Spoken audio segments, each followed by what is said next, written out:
Estamos de volta com o programa Tradição Cristã, Obras da Fé, e você de casa pode participar conosco fazendo perguntas para o nosso bispo. Ligue 32 3372 3720. Dom Célio, no bloco anterior nós falamos um pouco sobre a confissão, até mesmo a confissão comunitária.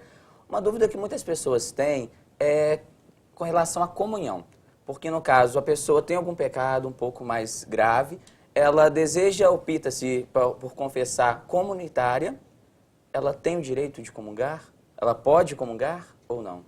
É uma questão muito pessoal, não é, Lucas? A questão da intimidade da pessoa. E muitas vezes, para a gente, né, avaliar, julgar também, torna-se difícil. Mas eu creio que quando a pessoa tem aquela vontade, aquele desejo de estar em comunhão com o Senhor na Eucaristia, não é?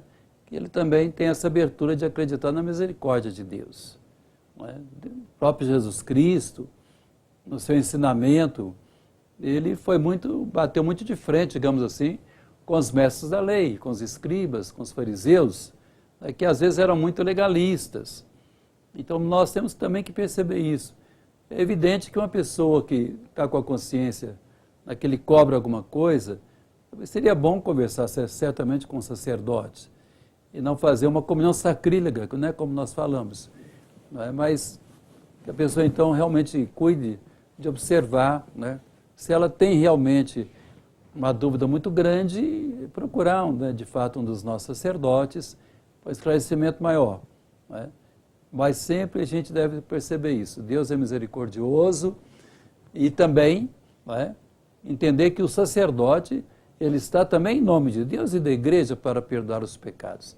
Não sou eu que perdoo os pecados, não é o Padre que perdoa os pecados.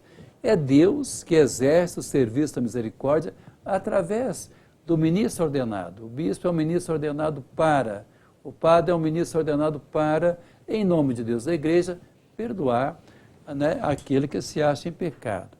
Realmente isso é muito grandioso. Né? O sacramento da confissão, ele é muito importante na nossa vida. Né? Porque às vezes a gente para na pessoa do padre, né, ou que seja, né, do bispo, que esteja atendendo uma confissão. Não. É? Nós, como sacerdote, nós colocamos nas mãos do Pai misericordioso o pedido daquele penitente. E aí então, né, muitas vezes eu acho que isso muda de sentido. Né? As pessoas muitas vezes ainda têm uma opinião errada sobre o sacramento da confissão. Como que faz bem o sacramento da confissão?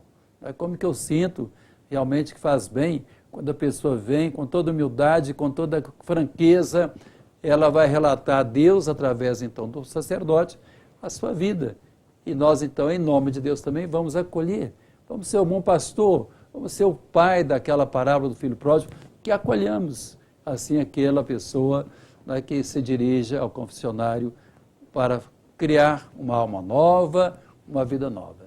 Então, Célio, tivemos a participação do Rafael, do Centro. Ele pergunta se pode comungar sem confessar. Aí, Rafael, vai depender também daquilo que eu falava. Se você, de fato, tem uma falta grave, né, você deverá procurar o sacerdote. As faltas do dia a dia, né, nosso cotidiano, então, nós falamos, né, são os pecados leves, ou pecados veniais, na terminologia do catecismo da Igreja Católica. E, de fato, o pecado grave, que a gente fala o pecado mortal, ele me impede a comunhão. Né? Porque a comunhão é entrar realmente, né, em contato com o Senhor Jesus. Então, de fato, você tem que saber bem selecionar, não é? Que pecado que me impeça de comungar. Não é? Então, aquilo que é um pecado grave, um pecado venial, um pecado mortal, como nós falamos, te impede realmente de comungar. Aquilo que é o meu pecado venial, de todo dia, é o que eu falava há pouco. No início da celebração, nós temos o ato penitencial, em que nós confessamos os nossos pecados uns aos outros e confessamos diante de Deus também. E assim a gente se sente liberto para participar da Eucaristia com a comunhão. E, Dom Célio, falando do pecado mortal, teve a participação da Suzana no nosso programa e ela faz essa pergunta: quais são os pecados mortais? Os pecados mortais são aqueles que realmente cortam a graça de Deus, os pecados graves. Eu creio que nós percebemos direitinho pela nossa consciência aquilo que seja um pecado grave. Não é? Se você, não é, menospreza alguém, se você tem um ódio no seu coração, se você rejeita, Né? Você está, então, desprezando o próprio Jesus na pessoa do seu irmão, da sua irmã. Não é? Então, se você não é fiel, digamos, no seu matrimônio, se você quebra o laço de amor e de fidelidade na sua vida de família, são pecados graves. Né? Não se brinca, digamos, com as pessoas e nem se brinca com Deus. Não é? Agora, devemos ter então, esses critérios mesmo. Né? Nem sempre vou ser eu que vou ditar para você. Não é? Mas é que você então possa perceber. Não é? Há muitas, realmente, hoje em dia nós estamos percebendo que há muito relativismo. Relativismo, então, significa eu tudo posso, mas não é assim eu tudo posso. Nós temos os valores éticos, os valores morais, os valores evangélicos, não é? Dos quais, então, nós percebemos, quando houver essa quebra, nós sentimos muito, nós percebemos realmente. Então, quando se faz essa pergunta, o que é um pecado mortal, eu creio que é aquilo que realmente nos agita na nossa consciência. Eu quebrei o meu relacionamento profundo de amor com Deus, ou com os irmãos, ou com a sociedade que nós estamos. Aí isso nós chamamos, né, de um pecado grave. Então, Célio, tivemos a participação do Camilo. Ele faz a seguinte pergunta. Um casal separado, a pessoa é separada, mas ela participa ativamente da igreja. Ela pode comungar ou não? Ela está separada, mas não está com outra pessoa.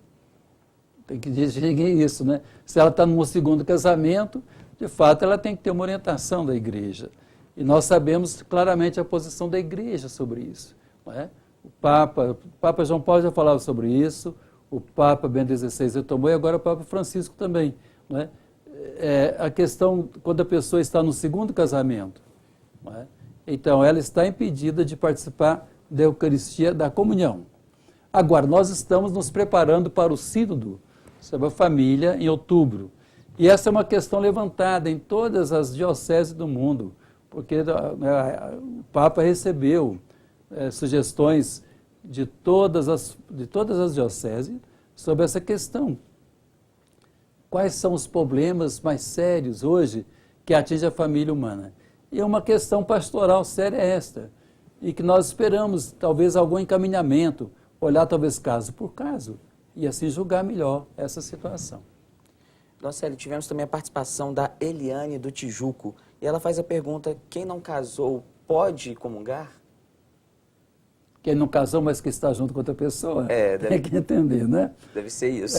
Olha, minha gente querida, muitos de vocês que estão juntos e não se casaram, né, e que não tem motivo que impeça o casamento de vocês, então muitos que estão vivendo, né, a gente fala, né, vivendo juntos, mas sem um casamento, mas que não há impedimento, procure o sacerdote da sua paróquia, procure uma orientação, a igreja está muito aberta a isso.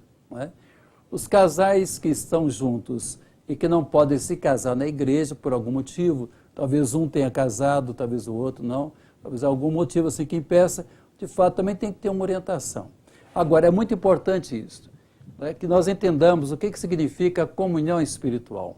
Às vezes as pessoas não entendem isso. A comunhão espiritual realmente leva àquela pessoa que está impedida de receber sacramentalmente a comunhão, que ela participe também da vida da igreja, que ela participe de uma pastoral da igreja, que ela ofereça a Deus aquela renúncia que ela tem que fazer, de não poder participar na Eucaristia sacramental, receber a comunhão, mas que ela se sinta em união com Deus, se sinta em união com a igreja. É Deus que vê o coração.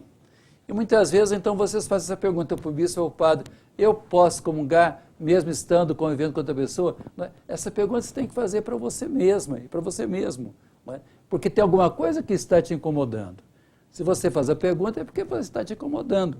Então, se você não tem motivo nenhum para não se casar e estar vivendo junto, então, né, eu acho que falta um pouquinho de esforço, de boa vontade, de querer, né, se organizar nesse sentido também. Mas, né, é importante isso. Vocês vão observar que se a igreja vai liberar para todo mundo comungar, aí também tem uma coisa errada.